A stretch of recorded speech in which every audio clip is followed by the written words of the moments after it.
ќе добијат сертификат таков како што ќе се издаде од системот Мојтерим. Во делот на сертификатите, меѓународната употреба, евентуалната потреба да се покаже на граница на некои од земјите кои што се најгласни еве сега во најавата дека ќе бараат такви сертификати и потврди, се уште ништо не е официјално. Некои земји сметаат дека на тој начин ќе се заштитат, некои други сметаат дека е тоа некаква форма на дискриминација. Но, како и да е, секој кој што ќе се вакцинира кај нас, ќе добие соодветна потврда. Дали политиката играше клучна, важна улога во набавката на вакцините? Се ориентиравме стриктно на Pfizer, но Европа сега се врти кон руските и кон кинеските вакцини во недостаток на вакцини.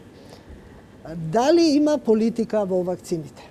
Не, би рекол дека е исклучиво прашање кое што ги прати правилата во делот на завршување на студиите и сите сертификати кои што вакцините ќе ги добијат. Заради тоа што Pfizer беше најнапред и во клиничките студии, и во добивањето на сертификатите. Затоа сите земји најпрво се свртија кон компанијата Pfizer. И сега како се завршуваат сите други процеси на другите компании за кои што мора потенцирам, знаеме дека се развиени на безбедни платформи, меѓутоа во административните процеси на добивање на документите беа нешто покасно, така ќе се зголемува и достапност.